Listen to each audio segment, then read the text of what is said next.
Now we're going to talk about how to use a TAPS unit for suspension training.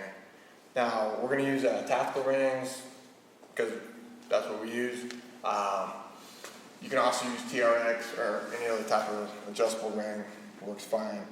Basically how this works is you just, you want to attach your straps here. We're going to go through a series of push-ups and show you how that works. So just take the looped end, run it in through the loop, and you set it up. Now, a couple things to think about while I'm setting this up is that when you're using any type of suspension training system on the TAPS unit, is that you don't want to, it's a mobile unit. It's not bolted to the floor, so the angle at which you use the rings is important. If you use them for push-ups, you'll be fine. If you use them for dips, you'll be fine. And as far as the angle, as long as the angle stays like that, shouldn't go out in front of the, past the front of the feet. If you kind of just use the feet as a guide, you'd be okay. If you're standing on your feet and decide you want to start doing these flies like that, as if you're doing a TRX that's attached to a permanent wall, it will not go well for you with the TAPS unit because it'll topple. So if you feel like doing that exercise, make sure it's fixed to the wall. And we'll talk about some cool exercises you can do that way. But right here, it's not an exhaustive program on ring dips, but I just want to show you how things work. Okay, so once we get them adjusted, guys, if you're not familiar with ring push-ups, you just set your hands in, keep your wrists nice and straight. We start here, and I can make it easier or harder by adjusting the height of my ring. I'm going to keep it right here, right? And just do your basic push-up. That's it. Okay. Now I'm going to have Richie come over and we're going to start going through some variations of the ring push-up. Just want to demonstrate the basic ring push-up, Rich? Absolutely. So if you watch Rich, he's in good position. Nice straight body. Pull himself down and press him back up. Beautiful.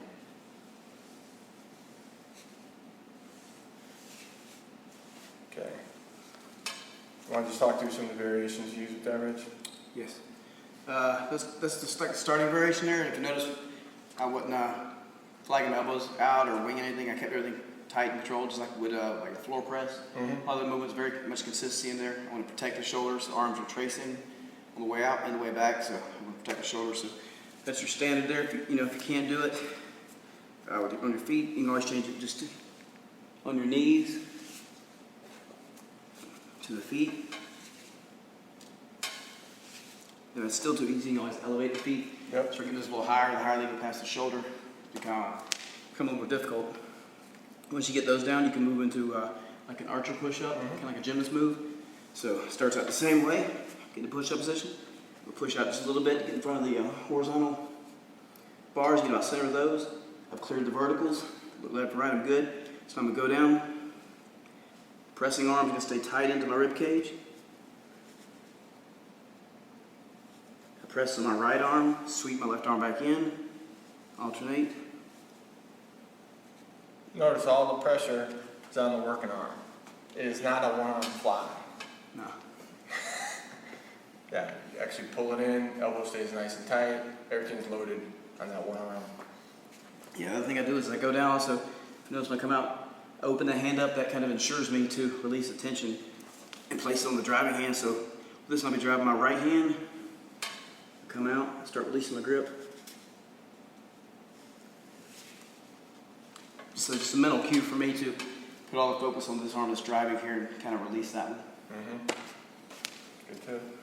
So you have those are the archers. Then you can add, if they're too hard, start on your knees. Go to the toes, and you can elevate your feet like in the other ones, and scale them up or down however you need to make them achievable for you. Once you get those, you can start on the next one. It's going to involve a push as well, but also work a lot of core exercise. So you're going to go out, you start on your knees, push one hand at a time. All the weight still in this driving arm, my left arm. I'm pushing. Once that becomes easier, you go up on leg.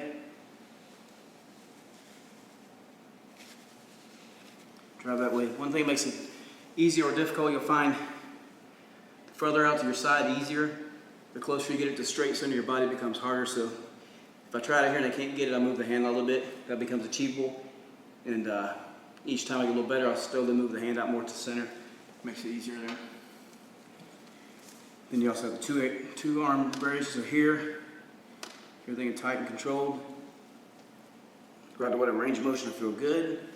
Feel good with that, I'll go a little further. Notice he's keeping his abs tight, butt tight, everything's super duper tight. Making it a lot harder being on his toes now. Good. If you notice also, I'm not, it's not like a flying motion. It's almost very similar to when we were doing the leg raises or going over the hip over movement.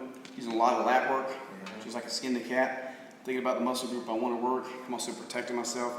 Trying to keep the hands, I don't want them out where they're unstable. Get them together, keep everything tight. Just like I'm on a bar. Okay. That's good.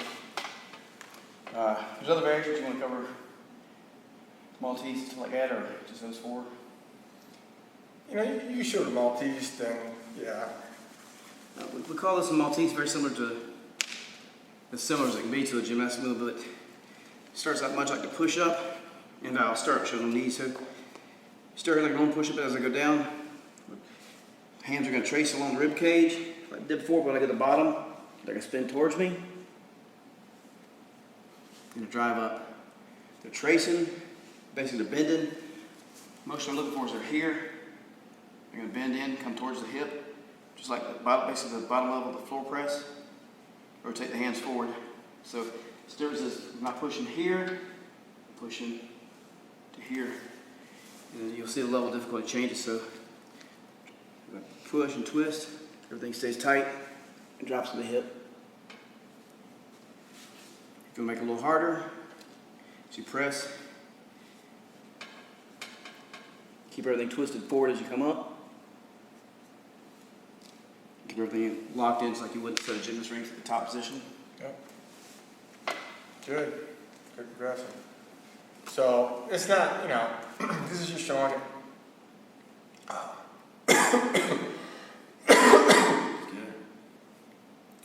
This is just showing, you know, if you have a taps bar, you can use rings off it very well and very safely. Again, if you're standing on your feet under it, it's not a good idea to do movements like that where it's about 45 degrees, pulling out almost 90. It's not designed for that. So keep it within its range and be plenty safe, plenty strong. Got anything else on the rings? Nope. All right. So what we're going to show you now, guys, is we're going to move to how to do the same exercises. Oh, what if I don't have rings? And actually, we're going to use bands and show you how much more difficult and challenging that is, and it's a fun variation.